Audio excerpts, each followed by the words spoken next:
Et ce soir, le thème de mon message, c'est « Quel esprit t'anime ?» Amen. Dis ça à ton voisin de gauche. Quel esprit t'anime? Ton voisin de droite? Ton voisin de devant? Ton voisin de derrière? Seulement ton voisin qui te sourit. S'il ne te sourit pas, tu ne lui parles pas. Amen. Nous sommes dans Luc 9, versets 52 à 56. Vous y êtes? Il envoya devant lui des messagers qui se mirent en route et entrèrent dans un bourg des Samaritains pour lui préparer un logement. Mais on ne le reçut pas parce qu'il se dirigeait sur Jérusalem.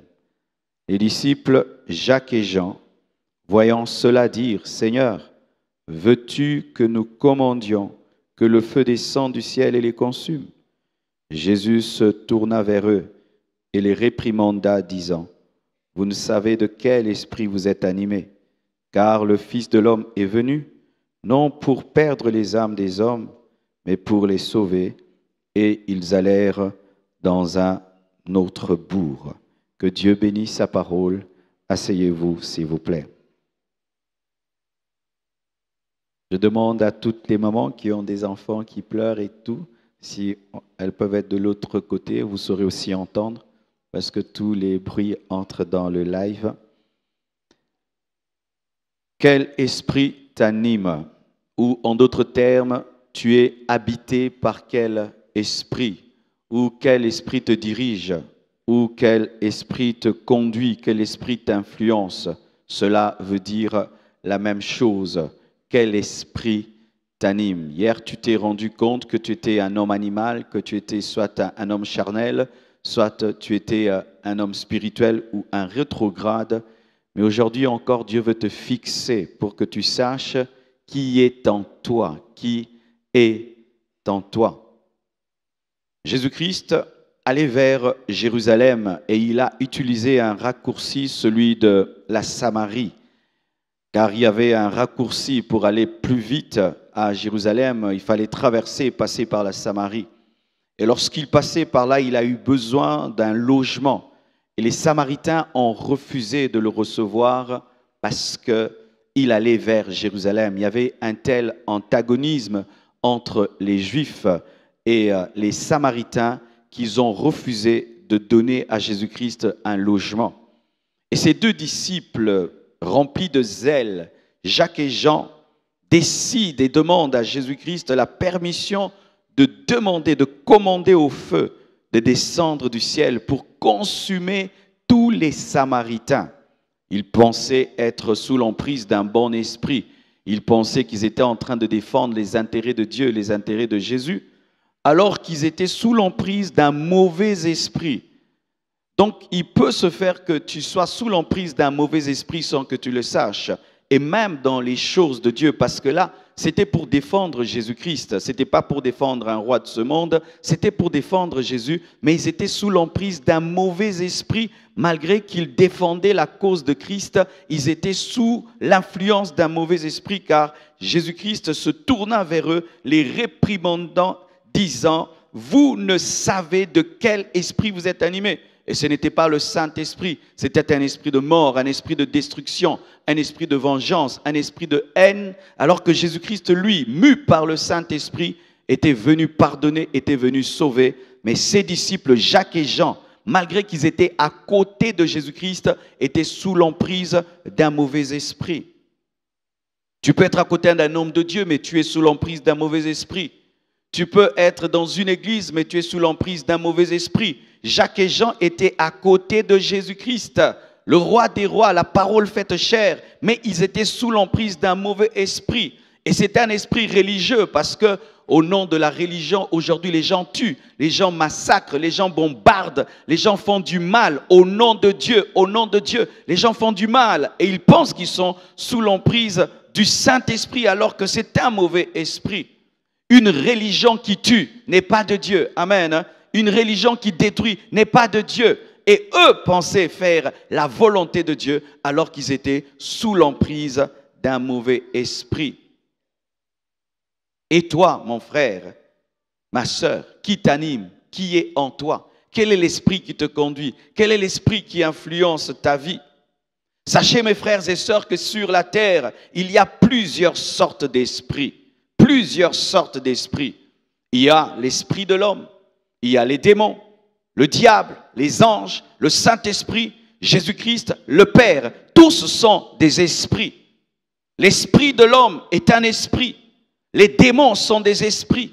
Le diable est un esprit. Les anges sont des esprits. Le Saint-Esprit est un esprit. Jésus-Christ est un esprit. Le Père est un esprit. Mais qui t'anime? Qui t'influence? Qui te conduit? Qui te dirige? Qui habite en toi?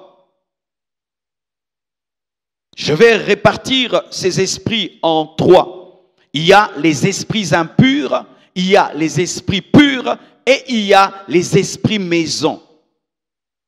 Parmi ces esprits, il y a les esprits impurs, il y a les esprits purs et il y a les esprits maisons. Qu'est-ce que je veux dire?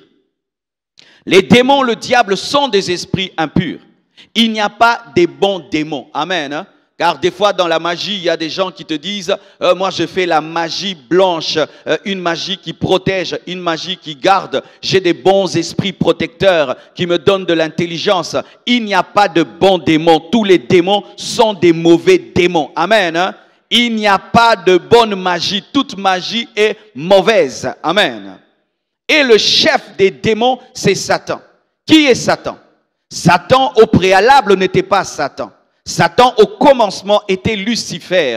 Et Lucifer, ce n'est pas un mauvais nom. Il y a des gens qui pensent que Lucifer, c'est un mauvais nom. Non. Lucifer, c'est le nom que Dieu a donné à Satan lorsqu'il était un ange honnête, un ange qui l'adorait, un ange qui le célébrait. Et Lucifer veut dire l'ange de lumière, le porteur de lumière. C'était un archange. C'était parmi les chefs des anges au ciel. Lorsqu'il s'est perverti par l'orgueil et par la rébellion, il est devenu Satan, il est devenu le diable, il est devenu le calomniateur, il est devenu l'opposant, l'ennemi de Dieu. Mais sachez ceci, mes frères et sœurs, les démons sont des créatures de Dieu. Le diable est aussi une créature de Dieu, mais ils se sont pervertis et de sorte qu'aujourd'hui, ils sont devenus ses premiers ennemis. Il en est de même pour nous, mes frères. Nous avons été créés par Dieu et nous avons une grâce malgré la déchéance de l'homme. L'homme a pourvu au salut en Jésus-Christ. Mais lorsque l'homme, plutôt le diable, a été déchu, Dieu n'a pas pourvu à son salut. Pourquoi? Parce que l'homme est créé à l'image de Dieu, mais le diable, les démons n'ont pas été créés à son image. C'est pourquoi le diable est jaloux de toi. Parce que lorsque le diable a péché, lorsque Lucifer a péché et les démons, plutôt les anges l'ont suivi et sont devenus des démons, Dieu n'a pas dit je vous pardonnerai. Dieu n'a pas dit je vous sauverai. Mais lorsque Adam et Ève ont péché, la Bible dit, Dieu a dit à la femme, la postérité de la femme écrasera la tête du serpent. Il a dit à la femme qu'elle va accoucher avec douleur, mais il a promis à la femme que par elle viendra le salut de l'homme. Alléluia. C'est pourquoi j'aimerais dire à toutes les femmes que personne ne vous condamne. Vous avez déjà payé votre dette parce que vous avez donné à l'humanité Jésus-Christ. Amen.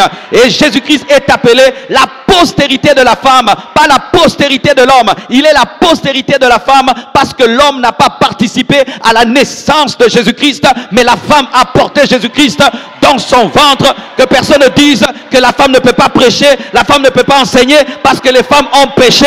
Mais oui, elles ont péché en premier, mais ce sont elles aussi qui ont porté le bébé Jésus, parce que ce n'est pas Joseph qui a porté Jésus, mais c'est Marie qui est une femme. La postérité de la femme écrasera la tête du serpent. Donne-moi la main que je te parle. Mes frères et sœurs, vous devez savoir ceci. Le diable est très très jaloux de l'homme. Pourquoi? Parce que l'homme a été créé avec la boue et puis Dieu a mis son esprit et le diable par orgueil a dit c'est une motte de terre, c'est une motte de terre. Mais cette motte de terre est devenue l'épouse de Dieu. Cette motte de terre a reçu la promesse de la vie éternelle. C'est pourquoi le diable te combat, parce qu'il est jaloux de Dieu. a vaincu le diable. Il a précipité sur la terre. Et chaque fois que l'ennemi s'est élevé devant Dieu, Dieu l'a toujours terrassé. Et voici sa méthode. Toucher Dieu au travers de sa créature. Si tu ne peux me toucher, tu peux me toucher au travers de mon enfant. Alléluia. Et c'est ce que le diable fait. Il ne peut toucher Dieu, mais il peut toucher Dieu au travers de toi. S'il te fait mal, il sait qu'il fait mal au cœur de Dieu. S'il te touche, il sait qu'il touche le cœur de Dieu. C'est pourquoi tu sens dans ta vie, il y a une oppression de l'ennemi, une oppression démoniaque, parce qu'au travers de toi, le diable veut toucher le cœur de Dieu. Mais retenez ceci. Le diable et les démons sont des esprits méchants. Si vous voulez comprendre la méchanceté du diable, lisez le livre de Job. Comment en quelque temps il a pu détruire la santé, tuer les enfants, prendre tous ses biens en quelques minutes, plutôt en quelques temps, tellement qu'il est destructeur. Je vois des gens qui jouent avec le diable et les démons. On ne joue pas avec le diable et les démons. Il faut avoir celui qui est plus fort que lui. Si tu n'as pas plus fort que le diable, il ne faut pas jouer avec lui parce qu'il peut te démolir, il peut te détruire. La seule puissance qui peut vaincre le diable, c'est la puissance de la croix. Car il est écrit qu'il a dépouillé les autorités et les dominations à la croix. Si tu n'as pas Jésus-Christ dans ta vie, le diable sera puissant dans ta vie. Alléluia. Et maintenant, imaginez. Le diable n'est pas entré dans le corps de Job. Il est passé par là et il a tué ses enfants. Il est passé par là et il a détruit sa santé. Il est passé par là. Il a pris sa richesse. Mais il y a des gens qui ont le diable en eux. Alléluia. Et précisément qui ont les démons en eux. Parce que personne n'a le diable en lui. Vous savez ça? Personne n'est possédé par le diable. Le diable est tellement faible qu'il ne peut pas te posséder. Oui. Vous savez pourquoi? Le diable, s'il te possède et tu es au Luxembourg, il est prisonnier du Luxembourg parce qu'il n'est pas omniscient, omniprésent, omnipotent. C'est pourquoi il ne peut pas. Par intérêt pour lui-même, il ne peut pas te posséder. Le diable entre dans un corps et puis il sort sans qu'on le chasse. Parce qu'il a besoin de contrôler. Et il ne peut contrôler en étant à un seul endroit. C'est pourquoi il est dans le deuxième monde et il contrôle les démons. Le démon peut te posséder au Luxembourg, mais le diable ne peut pas parce qu'il est limité. Mais le Saint-Esprit peut te remplir au Luxembourg, parce qu'il peut être au Luxembourg, à Kinshasa, en Chine, au même moment, parce que le Saint-Esprit est omniprésent, omnipotent. Alléluia! Mes frères et sœurs, si tu chasses un démon, il te dit, je suis Lucifer, c'est un menteur. Lucifer n'habite dans aucun homme parce qu'il ne peut habiter en toi. S'il habite en toi, il devient prisonnier de l'homme. Lorsque j'étais nouveau converti, nous sommes allés faire une délivrance, mes frères. Et pendant qu'on chassait le démon, on l'a dit, démon, sors. Le démon a dit, je ne sors pas, sors.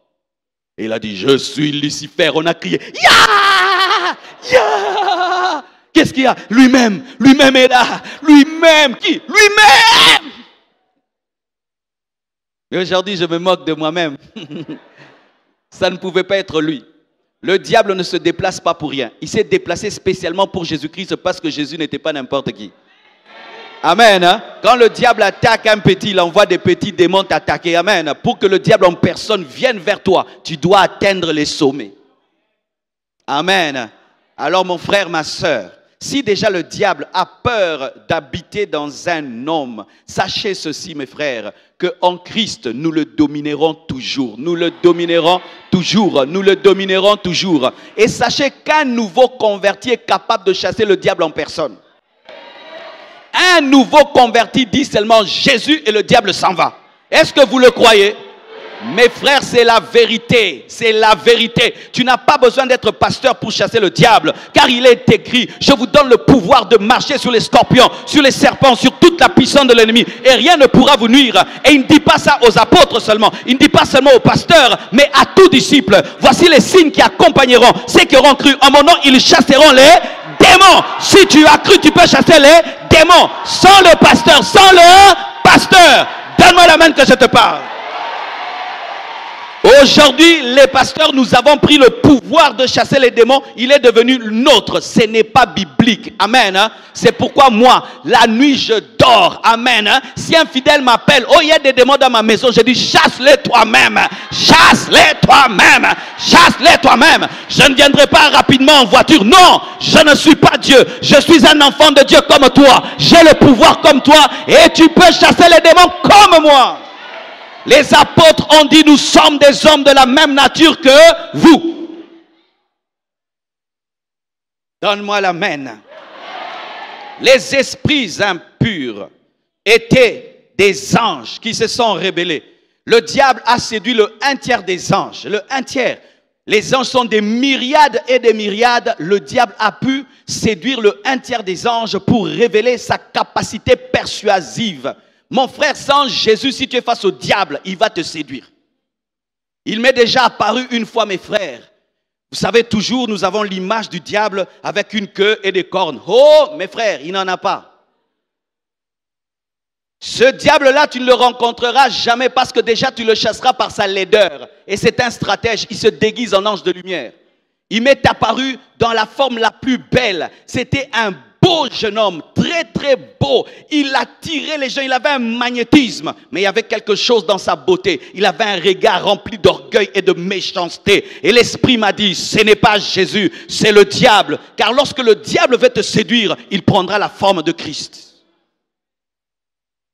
Alléluia. C'est pourquoi vous devez faire attention aux expériences que vous avez. Quelqu'un m'apparaît, quelqu'un m'apparaît, quelqu'un m'apparaît. Tu dois discerner l'esprit qui t'apparaît. Amen. Et vous devez savoir ceci.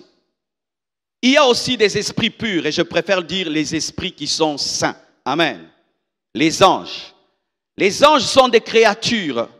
Les anges ne sont pas des dieux, mais ce sont des serviteurs, des esprits au service de Dieu, qui travaillent pour lui en notre faveur. Ce qui fait qu'on ne prie pas les anges, on n'adore pas les anges, on n'invoque pas les anges. Amen. Hein? On ne prie pas les anges, on n'adore pas les anges, on n'invoque pas les anges. Mais un ange, s'il nous apparaît ici, mes frères, il va descendre avec une gloire extraordinaire. La Bible nous dit que lorsque Jean a vu l'ange, il a failli l'adorer. Et l'ange devait lui dire, ne m'adore pas, je suis comme toi, je suis l'un de tes bien-aimés. Mes frères et sœurs, aujourd'hui, il y a une doctrine. Les jeunes commencent à aimer tellement le surnaturel qu'ils dévient la parole. Ils commencent à invoquer des anges et envoyer des anges. J'aimerais vous dire que ce n'est pas biblique et je vais le prouver.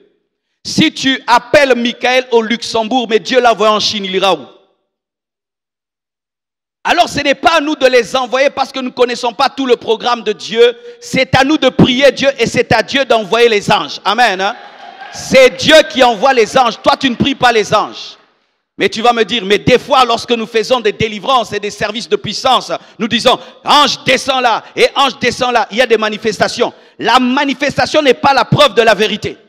Je dis la manifestation n'est pas la preuve de la vérité. Car certains miracles sont des miracles mensongers afin de t'amener à demeurer dans l'erreur. Ne priez pas les anges, n'adorez pas les anges, n'envoyez pas les anges. Priez Dieu et Dieu enverra ses anges. Alléluia. Alléluia. Dans notre pays, il y a dans une église un ange qui apparaît souvent et il aime la photo. Souvent, il est à côté du pasteur, une grande lumière, à gauche, à droite. Quand le pasteur commence à prier, il est toujours là et il aime bien les photos. Il apparaît souvent dans les photos. Ce n'est pas de Dieu, c'est un démon. Les anges se cachent toujours pour que la gloire revienne à Dieu. Un ange qui veut prendre la vedette de Jésus-Christ n'est pas un ange. Alléluia. Car la Bible nous dit que lorsque Ésaïe a vu le trône très élevé, il a vu des séraphins qui étaient en train d'adorer Dieu. Et la Bible précise ceci. Ils avaient 2 ailes pour couvrir leur visage, 2 ailes pour couvrir leurs pieds et 2 ailes pour marcher. Pourquoi est-ce que pour voler? Pourquoi ils couvraient leur visage? Pour que Ésaïe ne soit pas distrait par leur beauté et qu'il soit concentré sur la beauté de celui qui est sur le trône. Mais un ange qui vient voler la vedette de Jésus dans ta vie, dans ton ministère, n'est pas un ange de Dieu. Mon ange, mon ange, mon ange, mon ange. Lorsque vous entendez ange, trop de anges, pas Jésus, c'est un démon. Faites très attention. Car des fois, lorsqu'on veut paraître très très spirituel, on commence à parler trop des serviteurs au lieu de parler du maître. Mon ange est à la gauche, mon ange est à la droite. Bien-aimé, j'ai que faire de mon serviteur? J'ai besoin du roi des rois. Jésus est là, le Saint-Esprit est là. Amen. Hein? Jésus est là, le Saint-Esprit est là. Mais vous allez voir, nous quittons la conscience de la présence de Jésus, la conscience de la présence du Saint-Esprit. Mon ange, mon ange, mon ange et mon ange.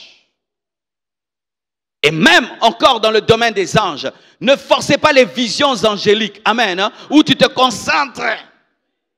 Seigneur, je veux voir. Fais très attention, tu risques de voir un démon mais déguisé en ange. Car ce n'est pas tout ce qui a des ailes qui est un ange. Car il y a certains anges qui n'ont pas d'ailes. Oui, un ange peut apparaître sous la forme humaine. J'ai déjà vu des anges sous la forme humaine. Ils n'avaient même pas des ailes. Amen. Hein? Mais nous avons tellement des visions religieuses des anges que nous voulons voir quelqu'un avec des anges et le diable peut t'en donner. Laisse les visions venir vers toi, ne les cherche pas. Amen. Hein? Et si même il y a une vision dont j'ai besoin, c'est la vision de Christ. C'est la vision de la croix. C'est la vision de l'éternité. C'est la vision du millénium. Ce n'est pas la vision d'un ange. Que je voie un ange ou pas, cela ne fera rien à ma vie. Amen. D'ailleurs, j'ai remarqué que les personnes qui ne recherchent pas ces choses, voient ces choses. Amen. Hein? Ça vient vers toi. Mais les anges ne sont pas Dieu. Donc, ils ont une date de création. Ils ont été créés en un jour, en un certain jour. Ils sont, c'est vrai, éternels dans le futur parce qu'ils ne mourront point. Mais ils ont un commencement différemment du Saint-Esprit. Savez-vous que le Saint-Esprit est Dieu? Le Saint-Esprit n'est pas une puissance. Le Saint-Esprit n'est pas une colombe. Le Saint-Esprit n'est pas le feu. Le Saint-Esprit n'est pas l'huile. Le Saint-Esprit est Dieu. Il est omnipotent. Il est omniscient et il est omniprésent. Beaucoup de gens parlent du Saint-Esprit comme étant une puissance. La puissance du Saint-Esprit, c'est l'onction. Mais ce n'est pas le Saint-Esprit. Ma puissance, ce n'est pas Marcelo. J'ai la puissance, mais je ne suis pas ma puissance. Et ce qui fait que lorsque nous nous approchons du Saint-Esprit comme étant une puissance, nous n'avons pas de communion avec lui parce qu'on ne communie pas avec la puissance. On communie avec une personne. Le Saint-Esprit, on lui parle, on l'écoute, il conseille, il dirige, il s'attriste. Une puissance ne s'attriste pas. C'est une personne qui peut s'attrister. On dit n'attristez pas le Saint-Esprit. Le Saint-Esprit n'est pas une puissance, mais donne une puissance. Et le Saint-Esprit, le véritable Saint-Esprit, ne corrige pas la Bible. Le véritable Saint-Esprit ne diminue pas Christ. Le véritable Saint-Esprit confirme les Écritures, car certains ont un Saint-Esprit qui détruit la parole, qui brise la parole. Ce n'est pas le Saint-Esprit, car c'est lui qui a inspiré la Bible. Alléluia. Alléluia. Et il est capable de te remplir. Alléluia. Il est capable de te remplir et de te communiquer des dons spirituels. De te donner le don de prophétie. De te donner la parole de connaissance. La parole de sagesse. Le discernement des esprits. La diversité de langues. Il est capable de te donner le don de miracle. Le don de guérison. Où tes mains deviennent des hôpitaux. Où tes mains deviennent des remèdes. La Bible me le dit, mes frères, il donne le don de guérison. Tu n'as pas besoin de magie pour guérir les malades. Tu as besoin du Saint-Esprit. Tu n'as pas besoin d'occultisme pour faire des miracles. Tu as besoin du Saint-Esprit. Il donne les dons spirituels. Et il te permet même de parler en d'autres langues. Alléluia. Qui parle en d'autres langues? Qui parle en d'autres langues? Beaucoup de gens n'aiment pas la langue, mais ils aiment le chinois. Mais le chinois est plus compliqué que parler en langue. Donne-moi l'amen. Vous savez pourquoi j'aime parler en langue? Parce que la Bible dit que celui qui parle en d'autres langues, son esprit et son intelligence est stérile, mais c'est son esprit qui prie. Et vous savez, prier en français, des fois, il faut se concentrer pour ne pas commettre des fautes de la, de le, de pluriel et tout. Mais quand je rekamaya, robasinde, rabashanda, il n'y a pas de faute, il n'y a pas de faute de conjugation ni de grammaire. Je prie en esprit. Et tu peux prier en français pendant 3 heures, 4 heures et puis tu auras des maux de tête parce que tu dois réfléchir. Mais quand tu parles en langue, tu peux prier toute la journée en langue parce que ton esprit est stérile, plutôt ton intelligence est stérile, mais c'est ton esprit qui prie. Et la langue est souvent le déclencheur des dons spirituels et le signe du baptême dans l'esprit où tu es rempli de l'esprit et tu es revêtu de sa puissance. Jésus. Jésus n'est pas que le Fils de Dieu. Jésus n'est pas qu'un prophète. Il est plus que Mahomet. Il est plus que Bouddha. Il est plus que Confucius. Jésus-Christ est Dieu. Car la Bible dit, au commencement était la parole. La parole était avec Dieu. Et la parole était Dieu. Jésus est Dieu. Dieu en majuscule, pas Dieu en minuscule. Il a reçu le nom qui est élevé au-dessus de tout autre nom, afin qu'en son nom, tout genou fléchisse au ciel, sur la terre et sous la terre. Jésus-Christ est Dieu. Donne-moi l'amen. Alléluia. Et quiconque a Jésus a le Saint-Esprit, et quiconque a Jésus a le Père. Oh my God. Imagine en toi, il y a le Père. Le Père est celui qui a envoyé Jésus-Christ. Jésus-Christ est mort à la croix et il a envoyé le Saint-Esprit. Et beaucoup de gens nous disent, quand nous disons cela, mais vous avez trois dieux, vous êtes des polythéistes. Les chrétiens sont des polythéistes. Ils ont trois dieux, Père, Fils, Saint-Esprit. Vous êtes des polythéistes. Je ne suis pas polythéiste, je suis monothéiste, car mon Dieu est en trois personnes. Comment ça? Je vais te l'expliquer. La Bible dit, créons l'homme à notre image et à notre ressemblance. L'homme est tripartite. Il a un corps, il a une âme, il a un esprit. Mon corps, c'est moi. Mon esprit, c'est moi. Mon âme, c'est moi. Mais mon corps n'est pas mon âme. Mon esprit n'est pas mon âme. Mon esprit n'est pas mon corps. Le Père est Dieu, le Fils est Dieu, le Saint-Esprit est Dieu. Mais le Père n'est pas le Fils n'est pas le Saint-Esprit, mais tous forment Dieu. Comme mon corps, mon âme et mon esprit font Marcelo. Donne-moi l'amen. Quand je marche, il y a en moi le corps, il y a l'âme, il y a l'esprit. Trois personnes en un Dieu. Je n'ai pas trois dieux, j'ai un Dieu en trois personnes. C'est pourquoi la Bible dit, créons l'homme, pluriel. Créons l'homme, descendant et confondant, pluriel. Lorsqu'ils étaient dans le péché, faisant la tour de Babel, il a dit descendant et confondant, pluriel. Ce n'était pas avec les anges, c'était la Trinité. Quelqu'un me dira, mais le terme Trinité n'est pas écrit dans la Bible. Oui, le terme Trinité n'est pas écrit dans la Bible, mais il est constaté. Quand je lis la Bible, je ne vois pas le mot Trinité, mais je constate. Si tu crois au Père sans croire au Fils, tu es perdu. Car c'est le Fils qui donne le salut. La Trinité s'est organisée pour que lui soit l'administrateur du salut. Et quand tu as besoin des dons spirituels, tu ne vas pas chez Jésus, tu vas chez le Saint-Esprit. Car c'est lui qui communique les dons spirituels. Et quand tu as besoin du sang, tu ne vas pas chez le Saint-Esprit parce qu'il n'a pas le sang. Mais c'est Jésus qui donne le sang. Et il a dit, lorsque vous priez, dites, notre Père qui est aux cieux. Priez le Père au nom de Jésus. Jésus est la signature qui passe à la banque céleste. Imagine maintenant, toi tu as le Père, tu as le Fils, tu as le Saint-Esprit. Qu'est-ce que le diable peut te faire? Qu'est-ce que les démons peuvent te faire? Qu'est-ce que les hommes, qu'est-ce que les hommes peuvent te faire? Tu as le Père, le Fils et le Saint-Esprit. Si tu fais un effort de comprendre cela intellectuellement, tu vas devenir fou. Un jour, ma fille m'a dit, papa, tu me dis que Jésus-Christ habite dans mon cœur. J'ai dit oui, dans mon cœur, dans mon petit cœur, oui. Mais ton Jésus est petit. Il habite dans mon petit cœur. Il est à la fois capable d'habiter ton petit cœur et de remplir l'univers. Car la terre est son marchepied. Un mystère. Dites un mystère. Dites un mystère. L'air est capable de remplir mes poumons, mais ce n'est pas que je contiens toute l'air. J'ai l'air en moi, mais il y a aussi l'air au dehors de moi. J'ai Dieu en moi, mais Dieu aussi est au dehors. Il est dedans, il est dehors. Il est dedans, il est dehors. Quoi? Mystère. C'est ça la beauté de la vie chrétienne. D'avoir Dieu en soi. Dieu en soi. Marchant avec toi. Se réveillant avec toi. Parlant avec toi. Causant avec toi. Des choses que les prophètes ont cherchées dans l'Ancien Testament nous ont été communiquées dans la Nouvelle Alliance. Car Jésus-Christ a déchiré le voile du temple, permettant à Dieu de parler face à face avec sa créature. Oh, gloire à Jésus-Christ. Maintenant, parlons de l'esprit maison, des esprits maison. Je vais donner un verset biblique. Luc 11, versets 24 à 26, la Bible dit: lorsque l'esprit impur est sorti d'un homme, il va dans des lieux arides pour chercher du repos. N'en trouvant point, il dit: je retournerai dans ma maison d'où je suis sorti. D'où je suis sorti, de ma maison. Il part de qui? Il part de l'homme, de l'esprit de l'homme qu'il appelle maison. 1 Corinthiens 3, verset 16 le confirme.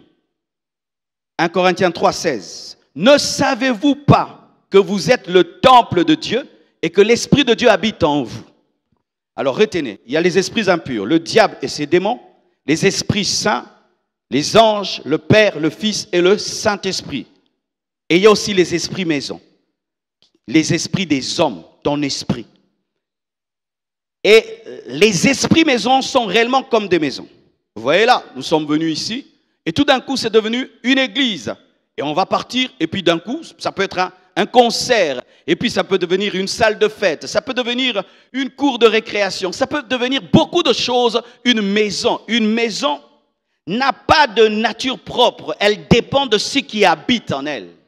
Il en est de même avec l'esprit de l'homme. L'esprit de l'homme dépend de ce qui habite en lui. Si c'est un démon qui habite en toi, l'esprit démoniaque habitant ton esprit va influencer ton âme, influencer ton corps et te conduire en enfer. Et si tu as le Saint-Esprit dans ton esprit, le Saint-Esprit dans ton esprit va influencer ton âme, influencer ton corps pour te conduire vers le ciel. Lorsque tu as les démons en toi, ils vont te détruire, comme les démons sont entrés dans les cochons et les ont amenés à se noyer. Mais si tu as le Saint-Esprit en toi, le Saint-Esprit va te changer, te transformer et t'amener à ressembler à Jésus. Qui t'anime? Esprit maison, qui est en toi? Je ne parle pas à ton corps, je parle à ton esprit. Esprit maison, qui habite en toi? Est-ce le Père, le Fils, le Saint-Esprit? Est-ce les démons ou le diable qui habite en toi? Je vais répondre encore à une question. Certains hommes disent: mais moi, je suis bon depuis que je suis né. Je n'ai pas besoin de Jésus et je n'ai pas besoin du diable. Moi, je ne crois ni au diable ni en Dieu. Archi faux, mes frères. On est toujours sous l'emprise de quelque chose que tu crois ou pas. Voici. Qu'est-ce que les ténèbres? Vous savez que les ténèbres en soi n'existent pas. Les ténèbres sont seulement l'absence de la lumière. Quand il n'y a point de lumière, les ténèbres viennent. Et quand seulement la lumière vient, les ténèbres doivent s'en aller. Ainsi, lorsque tu rénies la lumière, directement, les ténèbres s'invitent. Et quand tu refuses d'être habité par le Saint-Esprit, automatiquement, c'est un démon qui viendra. Il est écrit dans la parole, lorsque l'Esprit de Dieu s'est retiré de Saoul, automatiquement, un démon l'a remplacé. Lorsqu'il n'y a point de lumière, automatiquement, il y a les ténèbres. Si nous éteignons ces lampes directement, les ténèbres viendront. Pourquoi? Les ténèbres sont l'absence de la lumière. Et quand il y a l'absence de Dieu, il y a la présence du diable. Je ne crois pas en Dieu, je ne crois en rien, mais je suis bon, archi faux. Depuis la chute de l'homme, aucun homme n'est né bon. Tous nous naissons pécheurs, mais ton péché n'est pas connu, mais tu as un péché, même en pensée, vrai ou faux? Oui, certains disent, mais moi je ne prie pas, je ne vais pas à l'église, je ne prie pas, mais je suis gentil, je suis bon, je suis ceci, je suis cela. Oui, oui, apparemment, tu es un tombeau blanchi, mais il y a quand même de la pourriture en toi, au niveau de tes pensées, de tes convoitises, parce que tu as des mauvais désirs. L'éducation ne peut vaincre les mauvais désirs. L'éducation ne peut vaincre les mauvais désirs. J'appelle ceci. Un païen qui est bien éduqué, bien civilisé, est comme un chien dressé. Vous voyez les chiens dressés? Tu lui dis saute, il saute. Danse, il danse. Tourne, il tourne. Mais il est seulement un chien. Et quand tu n'as pas Jésus-Christ dans ta vie, tu dis toujours, s'il vous plaît, pouvez-vous, puis-je, oh là là, allez, tout. Tu es un chien dressé, mais ce n'est pas parce que tu es dressé que tu es un homme. Ce n'est pas parce que tu es bien éduqué que tu es bon selon le monde que tu as Christ. Car tu peux avoir une bonté des hommes, mais qui est toujours limitée. La bonté naturelle de l'homme est limitée. Tu peux pardonner une fois, n'est-ce pas? 2 fois, 3 fois, 70 fois, tu dis, ce soir, là, dernière fois. Mais la bonté divine peut te permettre de pardonner même l'impardonnable. Ça, il faut avoir le Saint-Esprit. Il faut avoir le Saint-Esprit. L'homme, lorsqu'il naît, il naît avec un esprit déchu. Déchu, c'est-à-dire coupé de Dieu. Coupé de Dieu. Ce qui fait qu'il n'y a pas l'école du mensonge. Il n'y a pas l'école de l'orgueil. Il n'y a pas l'école de la suffisance. Nous naissons menteurs. Regardez les enfants. Qui leur apprend à être orgueilleux? Tu lui achètes de nouveaux vêtements, il se la joue. Qui lui a appris la vantardise? Alléluia. Une fois, je suis allé en retraite quelque part et je n'avais pas de babouche. La dame me prête ses babouches. Et puis quand monsieur arrive, elle va m'accuser. Le pasteur a porté tes babouches. Qui leur a appris les songi-songi? Qui leur a appris les critiques et les médisances? Ça s'apprend où? Tu donnes à un enfant un bonbon. Tu reviens, donne-moi. Il refuse de te le donner. Qui leur apprend l'égoïsme? L'homme né égoïste, l'homme né méchant, l'homme né mauvais, l'homme né destructeur. Certains le manifestent davantage et d'autres pas. Mais chacun de nous, sans Jésus, a quelque chose de mauvais en lui. Alors cet esprit qui est en nous est mort sans Dieu, mais existant. La mort de l'esprit, c'est sa déconnexion de Dieu, mais ce n'est pas que l'esprit n'existe pas. Et cet esprit déconnecté de Dieu devient le havre, devient la maison des esprits mauvais. C'est ce qui fait qu'il y a des esprits mauvais dans ta vie depuis ton bas âge. Depuis que tu es tout petit, il y a un esprit dans ta vie.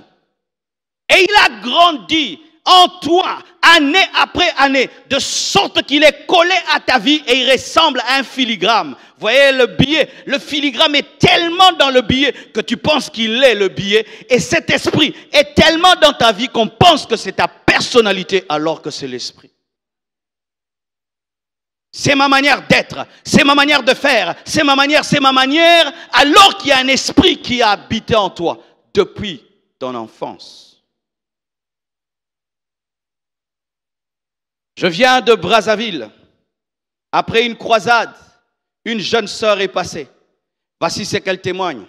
Elle dit, je suis habité d'une sirène depuis mon enfance. Comment cette sirène est venue dans sa vie? On l'a amenée dans l'eau et on l'a noyée. Jusqu'au point où elle allait mourir. C'est qu'on l'a sortie de là et on a invoqué une sirène et cette sirène est entrée en elle. Cette femme avait une capacité de séduire, d'attirer les hommes. Elle est venue à la croisade, la puissance de Dieu l'a touchée et la sirène est partie. Elle a témoigné la liberté et c'est ce qui va t'arriver ce soir au nom de Jésus-Christ de Nazareth.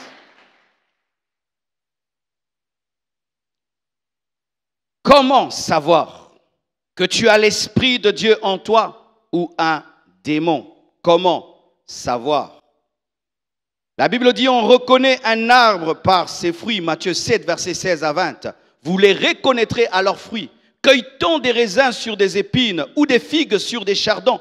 Tout bon arbre porte des bons fruits, mais le mauvais arbre porte des mauvais fruits. Un bon arbre ne peut porter des mauvais fruits, ni un mauvais arbre porter des bons fruits. Tout arbre qui ne porte pas de bons fruits est coupé et jeté au feu. C'est donc à leurs fruits que vous les reconnaîtrez. Jésus parlait des faux prophètes, mais c'est un principe dans tous les domaines. On reconnaît un arbre par ses fruits. On reconnaît la présence d'un esprit par ses manifestations, car les œuvres de la chair sont manifestes, les œuvres des démons sont manifestes et les œuvres du Saint-Esprit sont manifestes. Alléluia.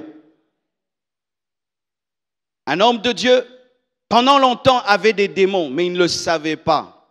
Il ne savait pas.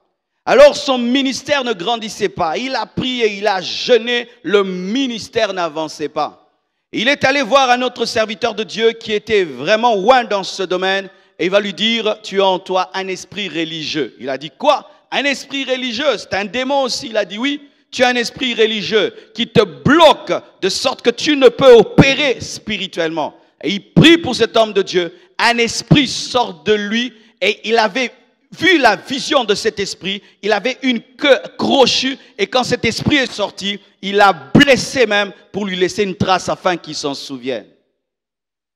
Pour dire, mon frère, que tu peux être sous l'emprise d'un esprit sans le savoir. C'est pourquoi maintenant que je vais parler de certaines caractéristiques, je te prie quand je vais parler que tu puisses faire une introspection et vérifier en toi. Ne dis pas, moi je suis pasteur, moi je suis un homme de Dieu, moi je suis chrétien. Un chrétien n'a pas de démons, un chrétien n'a pas de démons. Voici ma doctrine sur la possession du chrétien. Je ne crois pas qu'un démon peut habiter l'esprit d'un chrétien. Pourquoi? Parce que déjà le Saint-Esprit habite l'esprit du chrétien. Mais comme je l'ai dit, l'homme n'a pas que l'esprit, l'homme a une âme et l'homme a un corps. Le Saint-Esprit habite ton esprit, mais n'habite pas ton âme. Et même il n'habite pas ton corps. Il habite ton corps parce qu'il habite ton esprit qui est dans ton corps. Vous comprenez ça? Le Saint-Esprit habite ton corps parce que ton esprit est dans ton corps. Mais la chambre du Saint-Esprit en toi, c'est ton esprit. Et dans ton esprit de chrétien, il ne peut pas avoir un démon parce que le démon ne peut cohabiter avec le Saint-Esprit. Mais il y a ton âme et il y a aussi ton corps. Ce qui fait qu'un chrétien, s'il ouvre la porte au diable par le péché, par l'ignorance et par l'incrédulité, un esprit peut toucher ton corps par une maladie. Un esprit peut toucher ton âme par un caractère satanique et démoniaque malgré que tu as l'esprit dans ton esprit. Et il peut même toucher tes finances, toucher ton environnement, toucher ton extérieur. Ce qu'on appelle un envoûtement, une oppression extérieure. Amen. On reconnaît un arbre par ses fruits. Avec les quelques années d'expérience que j'ai dans le ministère, après 20 ans, et plus même, ça fait maintenant 21 ans que je suis pasteur, voici, et je ferai un parallélisme entre la présence du Saint-Esprit et la présence des démons. Celui qui a le Saint-Esprit en lui a des visions, amen, des visions célestes. Nous voyons cela avec Joseph. Il a des visions, il a des songes. Dieu lui parle quand il dort, il voit des choses spirituelles qui arrivent. Et des fois même, il ne dort pas. Ses yeux s'ouvrent et il voit le monde spirituel, mais par l'esprit, lui révélant le futur ou les choses cachées. Mais ceux qui n'ont pas le Saint-Esprit et qui ont un esprit maléfique en eux, eux ont des cauchemars. Ils ont des mauvais rêves. Je ne veux pas non plus tomber dans l'extrémisme de dire que tout mauvais rêve est démoniaque. Mais lorsque les mauvais rêves sont répétitifs, chaque nuit, tu dors, tu couches avec un homme, tu dors, tu couches avec une femme. Tu dors, tu es toujours poursuivi par un serpent, par un serpent. Au point même, tu as peur de dormir parce qu'ils t'attendent. J'ai connu cela. J'ai connu cela avant Christ et même au début de ma vie chrétienne, avant d'obtenir ma délivrance. J'étais heureux la journée, mais la nuit je tremblais parce qu'il y avait des puissants de ténèbres qui m'agressaient, qui m'attaquaient jusqu'à ce que Christ m'a libéré. Comment se passe ton sommeil? Un enfant de Dieu ne peut avoir des sommeils remplis de serpents, remplis de militaires, remplis de sexualité, remplis des choses infectes. Non. Car si Christ est en toi, il règne même sur ton subconscient et sur ton inconscient. Que voyez-vous la nuit? Que vivez-vous la nuit? Tu te réveilles fatigué, comme si tu as travaillé. Chaque matin, c'est ainsi. Tu rêves comme si tu es un esclave. Toutes les nuits, toutes les nuits, toutes les nuits et toutes les nuits. Certains vous rêvez, vous mangez. C'est vrai, je peux dormir affamé, je rêve que j'ai mangé, c'est pas grave. Mais si c'est ça ta vie, tu manges toujours la nuit. Fais très attention. Je connais quelqu'un qui est allé même manger quelque part. Après avoir mangé, mes frères, voici ce qui lui est arrivé. Il a mangé, la nourriture est passée, mais spirituellement, elle n'est jamais passée. Il a continué à la sentir au niveau de sa gorge pendant des mois et des mois et des mois et des mois. Il fallait une prière pour qu'elle passe spirituellement. Deuxièmement, ceux qui ont l'esprit sont remplis d'amour. Je vous ai parlé de l'histoire de Jésus-Christ avec les disciples. Les disciples voulaient brûler les Samaritains, mais Jésus-Christ a dit, je suis venu les sauver. Lorsque tu as l'esprit de Dieu, tu es rempli d'amour. Tu aimes tous les hommes. Comme là, tu m'aimes beaucoup, mais tu ne me connais pas. Mais celui qui n'a pas l'esprit, il me hait, mais je lui ai rien fait. Tu vois, c'est ce cœur que tu as, d'haïr les gens pour rien. Ils te font rien et tout, mais tu hais la personne, tu ne la supportes pas. Ce n'est pas la preuve que tu as l'esprit, mais au contraire, tu as un mauvais esprit. Cette capacité d'haïr, tu peux haïr une personne pendant 3 ans, 4 ans. Tu peux haïr pendant 10 ans. Tu peux te souvenir même des blessures d'il y a 20 ans. Et tu peux les remémorer parfaitement. Même dire que c'est à 13 heures que tu m'avais dit. Une mémoire d'éléphant pour ce qui est mal. Mais tu oublies facilement le bien. Mais tu n'oublies jamais le mal. Tu n'oublies jamais le mal. Mais le bien, tu oublies facilement, mais jamais le mal. Un cœur rempli de haine. Un cœur rempli de colère. Tu te réveilles en colère, mais on ne t'a rien fait. J'avais quelqu'un dans ma famille qui se réveillait comme ça, en colère. Elle donnait des coups de tête contre le mur. On ne lui a rien fait. Elle s'est mal réveillée. Elle se réveille, elle ne salue personne. Personne, tu n'as rien fait. Elle peut dormir heureuse, mais le matin, en colère. La haine est la manifestation de la présence d'un esprit. Il y a une haine qui est charnelle, c'est vrai, parce que l'homme n'est pas méchant seulement par le démon. Il est méchant par son âme qui est mauvaise. Mais le diable vient amplifier la méchanceté qui est dans notre cœur. Lorsque tu sens que tu as la haine sans raison, une colère qui est toujours démesurée. Un enfant casse un verre et tu le prends, tu le jettes contre le mur. Tu vois, ta femme prépare mal. Ce jour-là, elle rate sa sauce. Tu es en colère pendant 2 mois et tu sors et tu découches. Ah oui, je connais tout ça. Troisièmement, celui qui a l'esprit de Dieu est mal à l'aise dans le péché. La Bible nous dit au sujet de Lot que lorsqu'il voyait le péché à Sodome et Gomorrhe, la Bible nous dit qu'il était tourmenté journellement.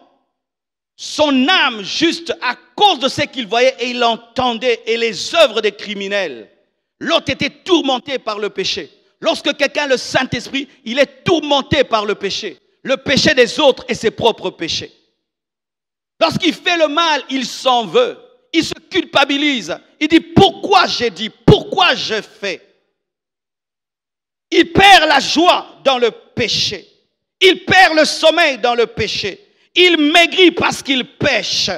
Il a même du mal à prier quand il sait qu'il est dans un péché conscient. Il ne peut pas prendre la Sainte Seine alors qu'il est dans le péché. Il ne peut servir Dieu dans le péché, celui qui a le Saint-Esprit. Celui qui a le Saint-Esprit, même s'il a un compte en banque rempli, quand il est déconnecté de Dieu par le péché, il perd toute la joie de sa richesse jusqu'à ce qu'il va demander à Dieu pardon. Là, tu as le Saint-Esprit. Mais si malgré le péché, tu as la joie, tu as la paix, tu vis comme si tu n'as rien fait, sache, soit tu étouffes l'esprit, soit tu as un esprit mauvais. Et surtout, si tu te plais aux abominations, plus tu commets le mal, plus tu es dans la joie. Je connais un homme qui se plaisait à coucher avec les sœurs de sa femme, les nièces de sa femme, à coucher avec tous les membres de la famille de sa femme. C'était un plaisir. Il se comportait comme un chasseur. Mais oui, mon frère, tu te vantes de toutes tes conquêtes. Maintenant j'ai celle-ci, maintenant j'ai celle-là, maintenant j'ai celle-ci, maintenant j'ai celle-là. Un homme qui a le Saint-Esprit ne peut se réjouir de pécher et de pécher encore. Tu voles et tu es heureux. J'ai volé encore, j'ai volé, ils ne m'ont pas attrapé. Des filles qui se plaisent à prendre les maris d'autrui. C'est une joie de ravir le mari d'autrui, de voir l'autre pleurer, maigrir. Elle est heureuse de te voir souffrir. Penses-tu, ma soeur, que tu as le Saint-Esprit? Et là même, j'aimerais parler à toutes les sœurs. Mes sœurs, aujourd'hui, je remarque des gens qui prient, mais vivant avec un mari d'autrui. Et une sœur est en train de pleurer. Des enfants sont en train de pleurer. Ils ne voient pas papa pendant 1 an, 2 ans, 3 ans. Et toi, tu as la joie. Tu n'as pas l'esprit. Si tu as l'esprit, tu vas dire à cet homme, retourne auprès de ta femme. Dieu me bénira et me donnera mon propre mari. Quand tu as le Saint-Esprit, tu ne peux habiter avec un homme qui ne t'a pas épousé. Je répète, quand tu as le Saint-Esprit, tu ne peux habiter avec un homme qui t'a épousé. Tu n'auras jamais la joie. Lorsque Jésus-Christ a rencontré la femme samaritaine et qu'elle voulait boire son eau, qu'est-ce qu'il lui a dit? Amène ton mari. Elle a dit, je n'en ai pas. Je n'en ai pas. Mais elle avait un mari qui n'était pas son mari. Je défie toutes les femmes qui sont ici, qui disent avoir le Saint-Esprit. Mais vous vivez avec des hommes qui ne vous ont pas épousé. Quittez ces maisons. Je vous défie, quittez ces maisons, quittez ces hommes. Je vais te donner une stratégie, ma soeur. Donnez-moi la main.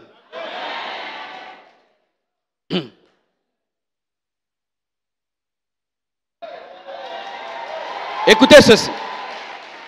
Lorsque tu vis avec un homme qui ne t'a pas épousé, et tu demeures près de lui et il dit, je vais t'épouser, je vais te doter, il ne le fera jamais. Quitte-le. Rentre chez vous ou prends ton appartement, il va t'épouser rapidement. Parce qu'on reconnaît la valeur d'une chose qui est lointaine. Lorsque tu es dans son lit, il n'aura pas le courage de t'épouser parce qu'il ne t'épouse pas, mais il est toujours avec toi. Prive-lui de toi et il va t'épouser. Et si tu as la foi en Dieu, mets Dieu au défi.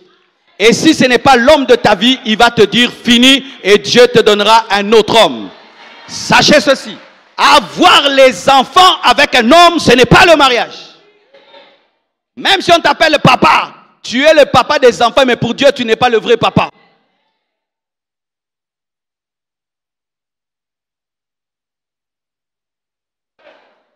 Vous savez, aujourd'hui, le christianisme est devenu faible parce que les gens viennent écouter la parole de Dieu pour s'amuser. Ils ne viennent pas écouter la parole de Dieu pour la pratiquer. Lorsque le réveil a commencé, mes frères, il y avait des centaines de femmes qui vivaient avec des maris d'autrui, qui les ont abandonnés. Et ce sont devenues des puissantes servantes de Dieu. Mais aujourd'hui, ces personnes continuent à être des diaconesses. Une diaconesse qui habite avec un homme qui ne l'a pas épousé, tu ne peux pas être diaconesse. Tu ne peux pas être diaconesse. Tu ne peux pas servir à l'église. Tu ne peux pas servir Dieu à l'église. Mon frère, la femme qui est chez toi, tu l'as épousée? Tu ne fais que lui faire des bébés. Tu deviens un synthétiseur. Tu ajoutes bébé sur bébé et tu la commandes et tu la dictes. Tu ne l'as pas épousée. Et d'ailleurs, vous avez la grâce dans votre pays. Il n'y a même pas de dot. Chez nous, pour épouser une femme, il faut 5 000 $. Et les jeunes les trouvent avec des salaires de 500 $. Ils arrivent à trouver 5 000 $ pour épouser une femme. Mais toi, malgré tout l'argent que tu as, et là-bas, tu aimes seulement, te donne la fille et tu vas seulement où? À la mairie, hein? Est-ce que vous êtes allé à la mairie? Est-ce qu'on vous a béni? Est-ce que ton mariage a été béni? Tu l'as prise et puis tu l'as amenée. Vous habitez, vous vivez. Je t'aime, vivons.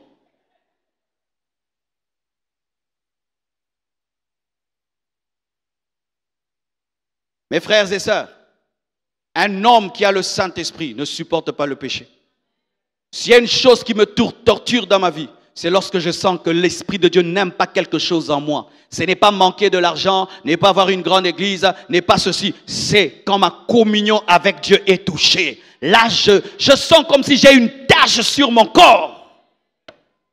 D'où te vient la joie quand tu es dans le péché? La joie qui vient dans le péché vient des démons. Ça vient des démons parce que les démons fonctionnent avec le principe de la profanation. Plus tu profanes les choses saintes, les démons se réjouissent. Plus tu fais le mal, les démons se réjouissent. Cet amour du péché que tu as, cette recherche du péché, tu es même devenu ingénieux dans le péché. Ingénieux dans le péché. Oh Seigneur, il y a aujourd'hui même des femmes qui font des choses dans leur téléphone que leur mari ne connaît pas. Ils ont des codes bizarres dans leur téléphone. Des codes comme si c'était un coffre-fort. Mais oui, mais moi mes codes du téléphone, c'est peut-être pour que les enfants des fois ne puissent pas effacer des données et tout. Mais c'est simple, c'est vraiment des simples numéros. Mais toi, il y a des dièses dedans, XY, ouais, //, XX, arrobase, dièse. un coffre-fort rempli de péchés. Et tu dors avec ton téléphone sous ta couette. Pourquoi? Il y a des choses dedans. Un enfant de Dieu avec des impuretés dans son téléphone. Cet amour du mal, cette recherche du péché, cette ingéniosité dans le mal est le signe qu'il y a un esprit qui t'influence. Et d'autres entendent même la voix de l'esprit. Quand tu as le Saint-Esprit, tu entendras sa voix, soit au-dedans de toi, soit au-dehors de toi. Pierre a entendu la voix de l'Esprit qui lui a dit d'aller prêcher Corneille. Mais quand tu n'as pas l'Esprit et qu'il y a un esprit en toi, tu entendras la voix du diable. Tu entendras même des démons t'ordonner. Ne va pas à l'église. Ne va pas à l'église. Mes frères, vous voyez comme nous sommes assis là. Nous crions Amen. Mais il y a certains qui vivent des réalités bizarres, qui entendent des voix, des esprits leur parler, leur donner des ordres. Un médecin témoigne. Il avait son enfant en main. Une voix lui commande. Prends cet enfant et jette-le à la fenêtre. Et il a senti une puissance qui le forçait à le faire. Il a dû prier Dieu pour ne pas le faire. Un esprit mauvais. Des fois tu sens en toi, tu entends une voix en toi qui te dit fais. Et tu ne peux plus discuter. Tu dois le faire. Fais. Du coup, tu deviens comme un automate. Tu dois le faire. Ne fais pas et tu ne le fais pas. Qu'est-ce que vous entendez au-dedans de vous? Qu'est-ce que vous entendez au-dedans de vous? Qu'est-ce que vous entendez au-dedans de vous?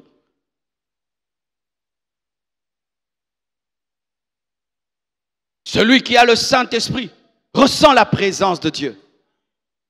Quand il prie, il ressent la présence de Dieu. Quand il marche, il ressent la présence de Dieu. Lorsqu'il est seul, il ressent la présence de Dieu. Même dans le noir, les ténèbres, il ressent la présence de Dieu. Il n'a pas peur du noir. Il n'a pas peur d'éteindre sa lampe.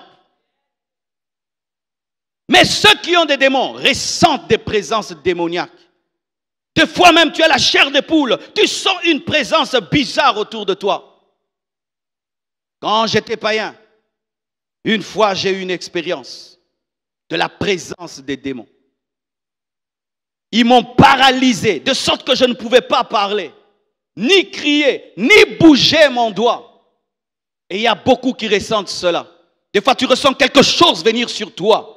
Une puissance t'asphyxier. Et tu sens que tu es en train de mourir. Et tu perds la faculté de tes membres. Tu ne peux parler ni bouger. Et ça t'arrive souvent. Et il faut que tu cries Jésus pour que ça parte. Ou que tu bouges pour que ça parte. Une fois, deux fois, toute ta vie. Fais très attention. C'est une présence maléfique. Il y a des hommes qui vont dormir et ne se réveillent plus à cause de ces esprits-là. Ceux qui ont l'Esprit de Dieu sont remplis de foi. Quand je prêche là, ils ont la foi. Ils croient. Amen. Amen. Mais celui qui a un démon, il croit difficilement. Quand j'étais à l'université, je suis allé suivre un cours. Et pendant le cours, mes frères, le professeur a balancé une petite parole. Il a dit, Dieu n'existe pas. Si l'homme existe, Dieu n'existe pas. Comme l'homme existe, donc Dieu n'existe pas. Ah, j'ai dit, ah, c'est toi, c'est toi, c'est toi. Mais mes frères, c'était une petite sémence qui est tombée dans mon cœur d'étudiant. Elle a commencé à grandir et je ressentais au niveau de mon cœur comme une pierre qui grandissait. Et il n'y avait qu'une petite partie de mon cœur qui continuait à croire que Jésus-Christ existait, que Dieu existait. J'ai lutté avec ça. Ça fait partie de mes plus grandes attaques démoniaques dans ma marche avec Dieu. Une voix me disait, Dieu n'existe pas. Je dis non, Dieu existe, Dieu n'existe pas. Dieu existe, Dieu n'existe pas. Jésus, c'est le Dieu des Blancs. Jésus, c'est le Dieu des Blancs. Mais non, Jésus, c'est le Dieu de tous. Je sentais dans mon cœur une pierre. Quand j'allais à l'église, on prêchait, j'avais du mal à croire. Je devais m'efforcer pour croire. J'ai pleuré devant Dieu. J'ai pleuré. Seigneur, délivre-moi de cet esprit d'incrédulité. Je sentais une puissance qui voulait me changer en athée. Et vous savez comment Dieu m'a délivré de cet esprit? Alors que je marchais, je pleurais, j'ai dit à Dieu, si tu ne fais rien, je ne croirai plus en toi. Mon cœur devient un cœur de pierre, fais quelque chose. Vous savez, Dieu, des fois, il a des méthodes simples pour des cas compliqués. J'ai cru qu'il allait utiliser une grosse voix, une grande puissance, me projeter par terre. Non, il m'a dit, Marcelo, si quelqu'un veut te persuader que tu n'es pas le fils de ton père, que vas-tu faire? J'ai dit, mais je ne vais même pas m'occuper de lui parce que je sais que je suis fils de mon père. Pareil aussi. Pourquoi tu t'occupes de cette voix qui te dit que je n'existe pas alors que tu sais que j'existe? Oh! Je dis, comment? Elle dit, oui. Plus tu te donnes à convaincre cette voix, plus tu doutes en moi. Ne t'occupe plus de cette voix. Alors j'ai décidé de ne plus m'en occuper. Et la puissance de cette voix a commencé à diminuer. Et un jour, cette voix m'a parlé encore. Dieu n'existe pas. J'ai dit, Satan, qui t'a sonné? Si toi, tu veux causer avec moi, je n'ai pas le temps. Je ne m'occupe pas de toi. C'est ainsi que j'ai été délivré de cet esprit. Mais il y a des gens ici qui sentent un esprit d'incrédulité. Tu as du mal à croire aux miracles, de croire en Dieu, aux choses spirituelles. Même quand tu es là, tu fais un effort, mais tu n'arrives pas à croire. C'est un mauvais esprit. Parce que sans la foi, tu ne peux parvenir au salut. Nous sommes sauvés par la foi, par la foi, par la foi, par la foi. Ceux qui ont le Saint-Esprit ont un esprit de restauration. Pierre va dans la chambre haute et Dieu lui parle pour amener la restauration dans la famille de Corneille. Mais regardez le possédé de Gadara. Il prenait des pierres et il se détruisait. Il se détruisait et il se tailladait le corps. Celui qui a l'esprit de Dieu a un esprit de restauration. Il restaure les familles, il restaure les amis, il restaure les relations, il restaure l'église. Mais celui qui a un esprit démoniaque, partout il passe, il détruit. Il sépare les amis, il sépare les familles, il sépare les églises, il détruit les ministères, il détruit tout ce que Dieu lui donne. En toi, tu ressens quoi? Un esprit qui protège les choses ou un esprit qui a toujours tendance à les détruire? Tu te plais à détruire les autres ou à les construire? Ta joie provient de quoi? De la restauration ou de la destruction? Fais le bilan de ta vie. Tu as détruit les autres ou tu les as bâtis? Si tu peux parler de toi, peux-tu présenter des restaurations ou des destructions? Si tu peux parler de tes amis, parler de ta famille, de tes frères et sœurs, de tes amis, es-tu un restaurateur ou un destructeur? Et certains même ne s'arrêtent pas seulement à détruire les autres, ils se détruisent eux-mêmes. Ils se détruisent eux-mêmes. Comment tu peux prendre l'alcool, t'enivrer et tu ajoutes l'opium, tu ajoutes des cigarettes, tu ajoutes la drogue? Qu'est-ce que tu veux? Tu veux te détruire. Tu as une femme qui t'aime, tu as des enfants qui t'aiment, mais tu es dans l'adultère. Tu as un patron qui a confiance en toi, mais tu commences à voler. Ta vie va bien, mais tu fais que des choses pour détruire ta vie. Des gens qui n'aiment pas la paix, qui n'aiment pas le bonheur. Lorsque les choses vont bien, tout d'un coup il a l'idée de faire quelque chose pour tout détruire. Tu as perdu, tu ne fais que perdre les choses, perdre les choses, perdre des choses. Tu ne supportes pas la paix et la stabilité. Celui qui a l'Esprit de Dieu aime Jésus-Christ. Alléluia. Il aime Jésus-Christ. Lorsqu'on cite le nom de Jésus-Christ, il frémit en lui-même. Il est amoureux, il est adorateur de Jésus-Christ. Il peut accepter que tu le touches, que tu touches à tout, mais que tu ne touches pas son Jésus-Christ. Il aime les serviteurs de Jésus-Christ parce qu'ils sont les ambassadeurs de son Seigneur. Mais celui qui a les démons a la haine pour Jésus. J'avais la haine pour Jésus, mes frères, quand j'avais les démons.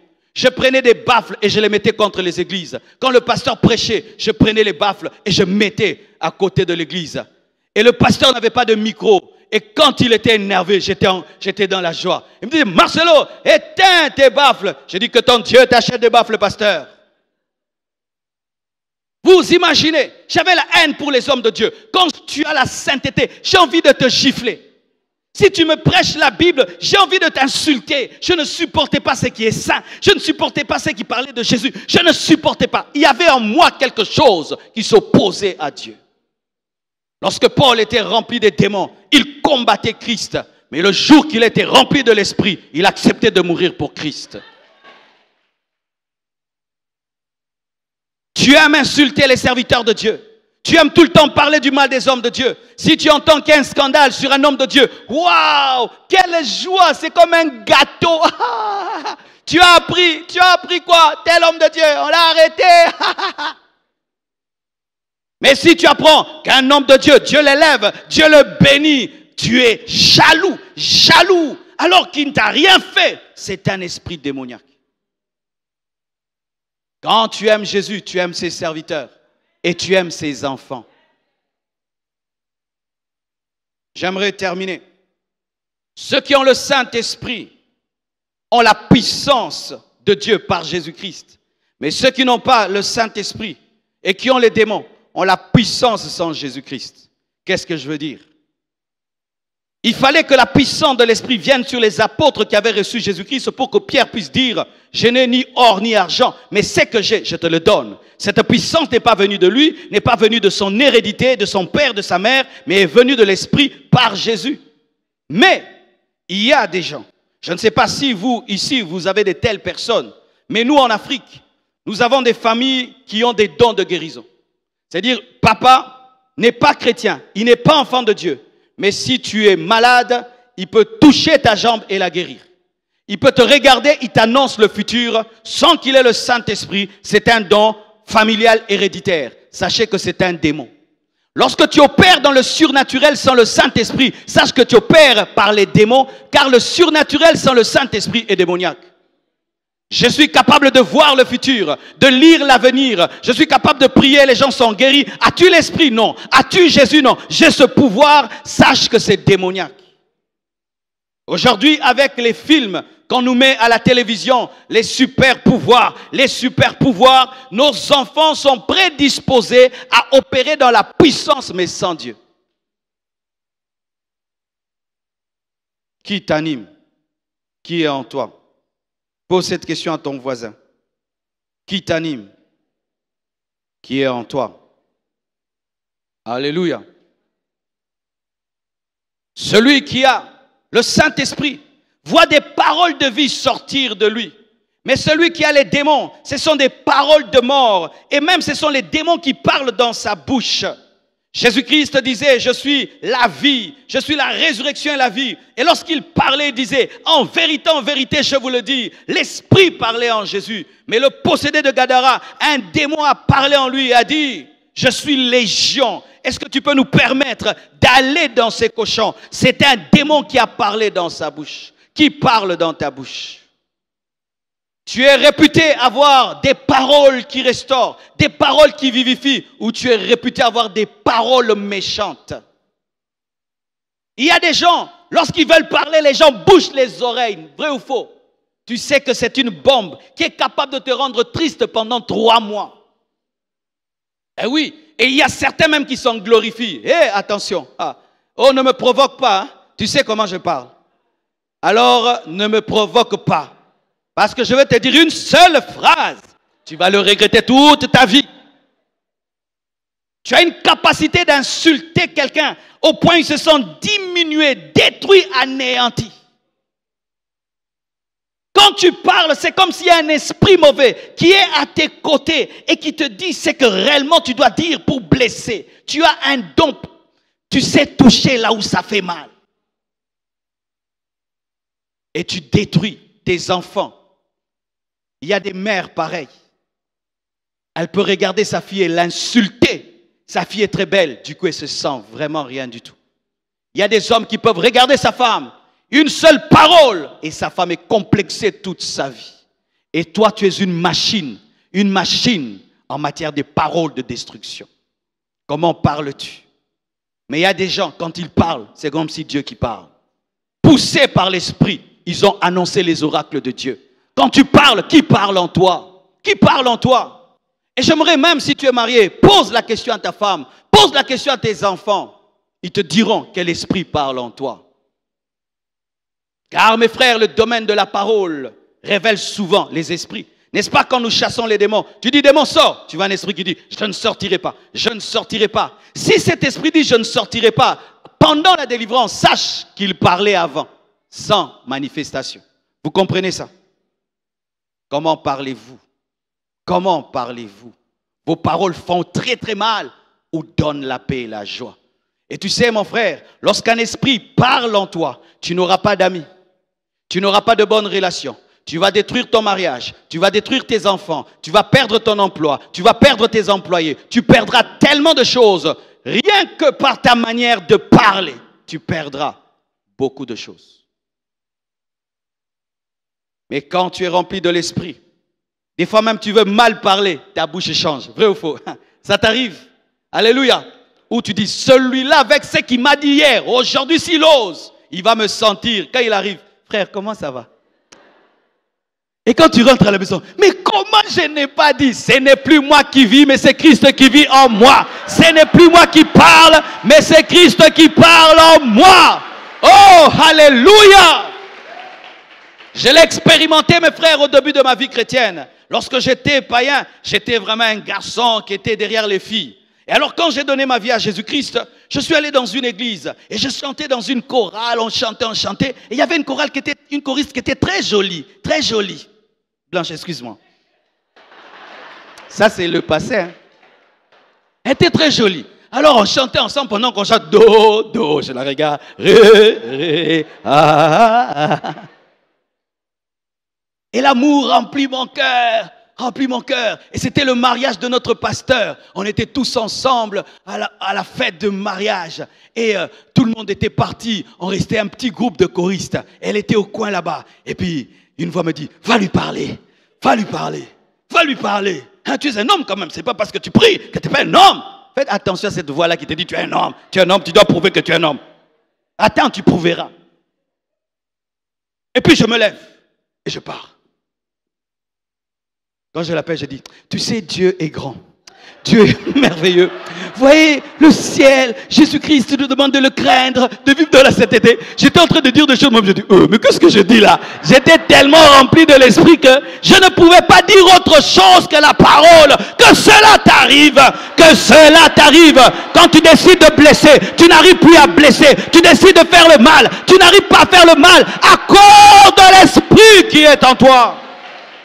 Oh, je vous dis, cela est vrai. N'est-ce pas que des fois, toi qui as l'esprit, tu dis, je ne veux plus pardonner. Mais quand la personne vient, tu pardonnes. Et tu dis, mais c'est quand je suis devenu faible. Tu n'es pas devenu faible, tu es devenu fort. Car le pardon est une puissance. Celui qui pardonne est puissant. Celui qui pardonne est puissant. Le monde nous dit que pardonner, c'est de la faiblesse. Mais j'aimerais vous dire, Jésus nous a pardonné et il nous a gagné. Voilà, nous sommes en train de l'adorer. Mais il nous a pardonné.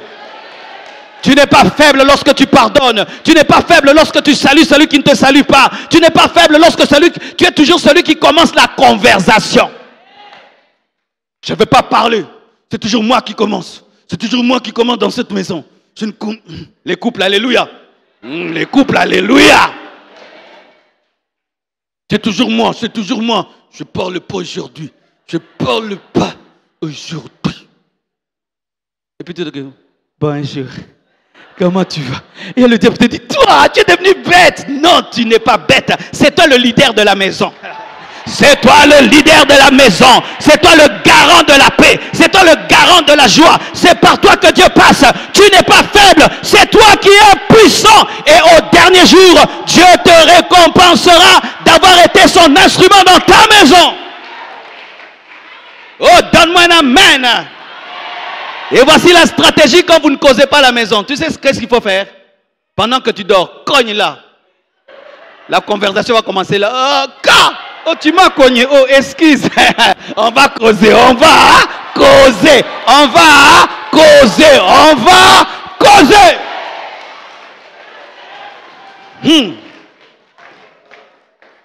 Donne-moi un amen.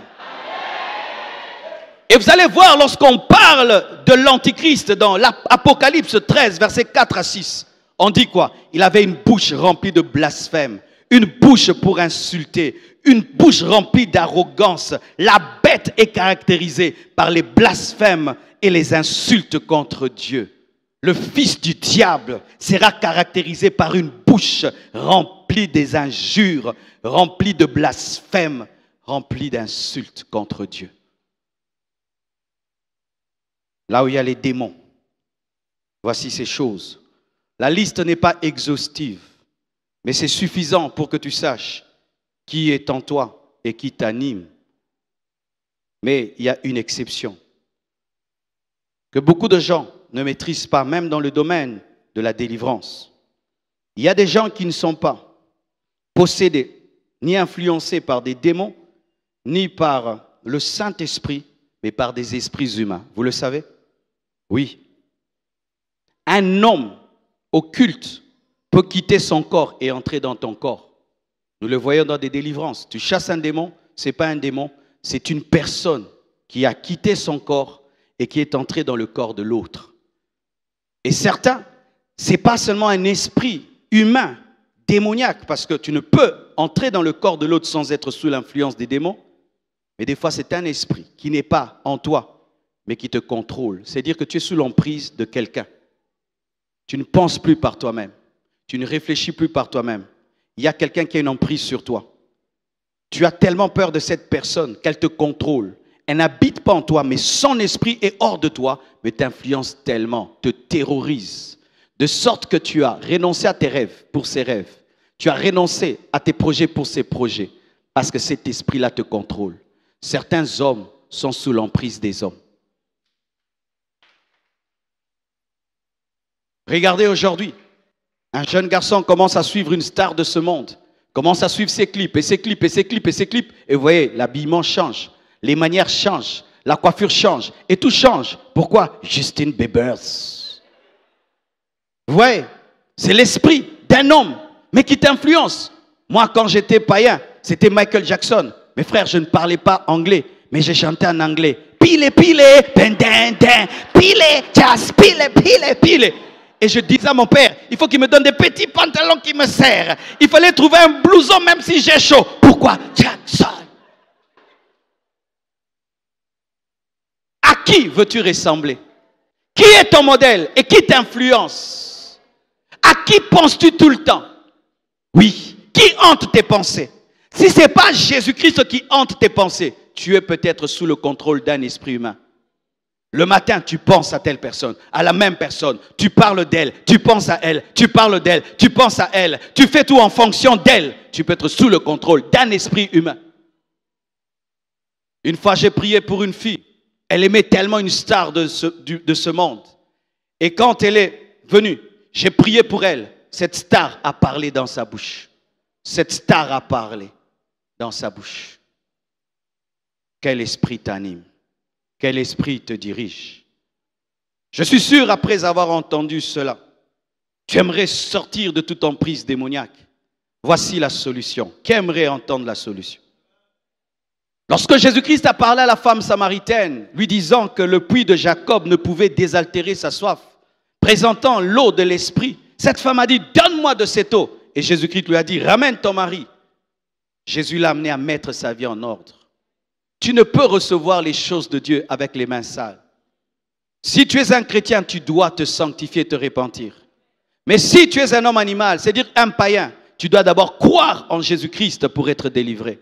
Car si tu es délivré sans avoir Jésus, les démons qui partent reviendront 7 fois plus puissants qu'avant.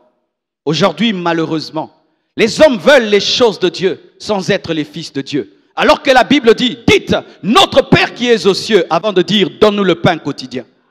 On ne peut dire, donne-nous le pain quotidien, sans dire, notre Père qui est aux cieux. Tu ne peux désirer la délivrance que Jésus-Christ donne sans avoir Jésus. Jésus n'est pas un féticheur qui résout seulement tes problèmes. Il veut être le Dieu de ta vie, le maître de ta vie. Et à tous les chrétiens qui ont ouvert des portes au diable par le péché, vous devez vous repentir. Je peux le dire à la honte de l'Église aujourd'hui, que combien de chrétiens aujourd'hui sont dans la masturbation? Combien de chrétiens sont dans la masturbation? Et aujourd'hui même, les scientifiques païens commencent à nous démontrer que la masturbation est bonne, qu'elle détend, qu'elle permet de détendre le cerveau et tout, comme si la boue peut rendre propre. La masturbation ouvre la porte aux démons. La masturbation ouvre la porte à l'esprit de stérilité. La masturbation peut briser même ton couple parce que tu vas préférer ta main que ta femme, que ton mari. Et lorsque vous commettez la masturbation, vous invitez le diable dans vos vies. Lorsque vous couchez avec des femmes que vous n'avez pas épousées, vous invitez les démons dans vos vies. Surtout vous qui prenez la virginité des femmes. Car sachez que prendre la virginité d'une femme t'amène à faire un pacte de sang avec elle. Parce que chaque fois que la virginité d'une femme est prise, le sang aussi coule et c'est un pacte de sang. Ah oui, mes frères, Ne jouons jamais avec les choses sacrées. Aujourd'hui, le monde actuel est en train de galvauder la sexualité comme si c'est devenu un sport, comme si c'était un jeu, alors que c'est sacré. Dieu a prévu que le sang coule. Pourquoi? C'est une alliance. C'est une alliance. Jeune homme, tu as fait des alliances avec combien de femmes? Tu as pris la virginité de combien de femmes? 10 femmes. Tu as fait l'alliance avec 10 femmes. Ce qui fait que même si tu te maries, tu ressens l'oppression de ces femmes dans ton couple. Et tu commences à comparer ta femme avec tes ex. Tes ex, tu n'es pas comme telle, tu n'es pas comme telle, tu n'es pas comme telle, tu n'es pas comme telle. Si malgré ton mariage, tu te sens oppressé par un ex, une ex, fais attention, il se peut que son esprit t'oppresse.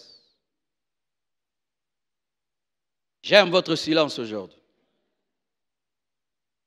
Ah oui, mes frères, à l'église, on ne vient pas vous amuser. On doit vous dire des choses fortes. Surtout que j'ai 2 jours. Surtout que j'ai 2 jours. Je dois être sûr devant Dieu que par rapport à Luxembourg, j'ai lavé mes mains. Ah oui, comme disait Marcelo, qu'est-ce que je leur ai dit le maximum que je pouvais. Et s'ils vont en enfer, moi j'ai fait ma part. Mes frères et sœurs, si tu obéis, tu te répands, tu crois en Jésus-Christ et tu es sincère, aujourd'hui, Dieu va te toucher. Il va te libérer. Et je te dis, ta vie sera changée. Je ne sais pas si vous êtes pressé ou pas, mais j'ai besoin de quelques minutes encore pour prier avec vous. Me donnez quelques minutes? Ok, on peut prier. Tenons-nous debout, s'il vous plaît.